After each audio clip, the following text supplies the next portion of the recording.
सासू माँ की नई सहेली।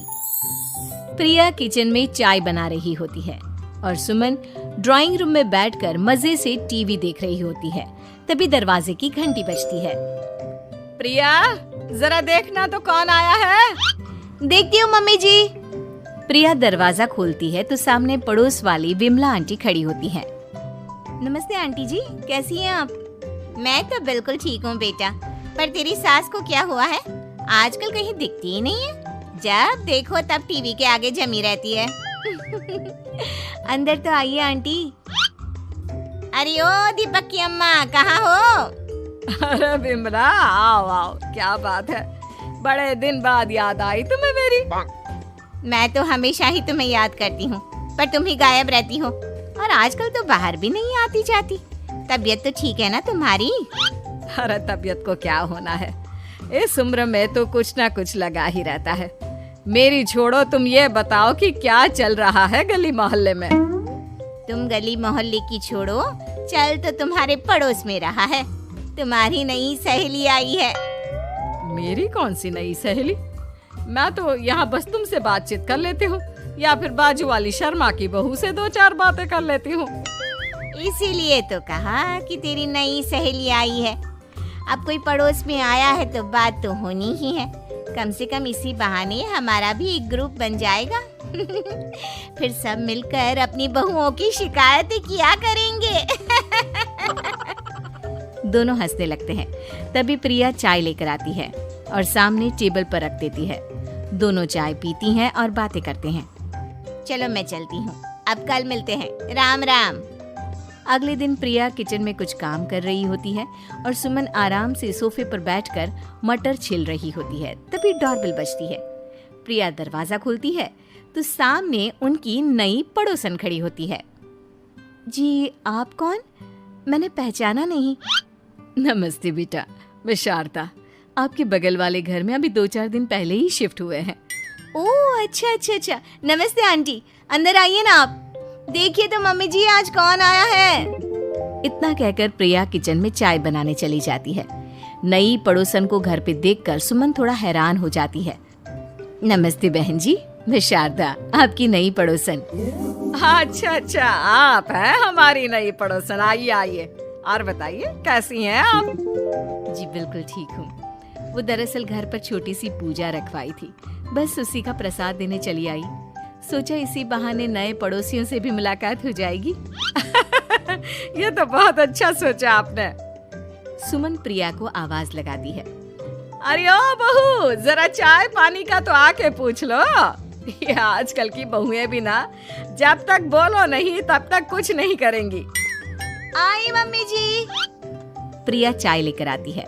दोनों बैठकर चाय पीती हैं और खूब सारी बातें करती हैं। अच्छा बहन जी, अब मैं चलती हूँ, फिर मिलते हैं। अब तो आना जाना लगा ही रहेगा। शारदा के जाने के बाद प्रिया किचन से बाहर आती है। क्या बात है मम्मी जी, आप दोनों को देखकर तो लगा ही नहीं कि पहली बार मिल रही हो। आप दोनों तो बिल्कुल बिछड़ी हुई सहेलियों की तरह बातें कर रही थी। अरे जब 2 औरतें मिल जाती है ना, तो बातें अपने आप ही निकल आती है। अब तू अपने काम पर ध्यान दे, बातों पे नहीं। ऐसे ही कुछ दिन बीत जाते हैं। अब सुमन और शारदा अच्छी सहेलियां बन गई होती हैं। दोनों एक साथ मंदिर जाती, मार्केट जाती और कभी कभी तो विमला भी इनके साथ मिलकर खूब हंसी ठिठोली करती। एक शाम तीनों बैठकर सुमन के घर पर चाय पी रही होती हैं कि तभी बहुत तेज बारिश शुरू हो जाती है। सुमन जोर से प्रिया को आवाज लगाती है। प्रिया, ओ प्रिया, देख कितनी तेज बारिश हो रही है। जाके छत से सारे कपड़े ले आ, नहीं तो सब भीग जाएंगे। सुमन 2 बार आवाज लगाती है लेकिन प्रिया का कोई जवाब नहीं आता। शायद प्रिया कुछ काम कर रही है, इसीलिए कुछ जवाब नहीं दे रही। अरे काहे का काम, आराम फरमा रही होगी महारानी। तभी प्रिया बीमार हालत में अपने कमरे से बाहर निकलती है। हाँ मम्मी जी, क्या हुआ? मेरी तबीयत थोड़ी ठीक नहीं है ना, इसलिए आग लग गई। अरे सारे कपड़े भीग गए और तुझे सोने से फुर्सत नहीं है। सबके सामने सुमन के मुंह से ऐसी बातें सुनकर प्रिया उदास हो जाती है और छत से कपड़े उतारने चली जाती है। सुमन, ये क्या बात हुई? प्रिया ने बताया ना कि उसकी तबीयत ठीक नहीं, इसलिए उसकी आंख लग गई। तुम भी ना खामखा उसे सबके सामने सुना दिया।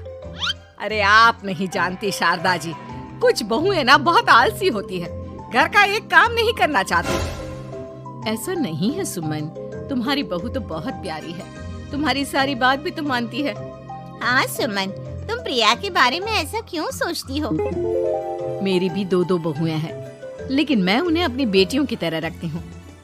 आखिर वो भी तो किसी की बेटियां ही है ना। और अगर तुम ऐसा ही व्यवहार करोगी तो एक दिन प्रिया भी तुम्हारे साथ ऐसा ही बर्ताव करेगी। शारदा और विमला की बातें सुनकर सुमन की तो बोलती बंद हो जाती है। वहीं प्रिया भी बाहर से सारी बातें सुन रही होती है। अरे मैं कोई उसकी दुश्मन थोड़ी ना हूँ, मैं भी उसकी माँ हूँ, लेकिन कभी कभी सास बनना पड़ता है, नहीं तो बहुएं हाथ से निकल जाती है। देखो सुमन, ये सब सोच का फर्क है। अगर तुम ये सोचोगी तो कभी प्रिया को अपनी बेटी नहीं बना पाओगी। इतना कहकर शारदा और विमला वहाँ से चली जाती हैं और सुमन अकेले बैठकर उनकी बातें सोचने लगती है। अगले दिन प्रिया और दीपक अपने कमरे में बैठकर बात कर रहे होते हैं और सुमन उनके कमरे के बाहर कुछ काम कर रही होती है और उन दोनों की बातें सुन लेती है। दीपक, तुम्हें पता है हमारे पड़ोस में जो शारदा आंटी है ना, बहुत अच्छी हैं।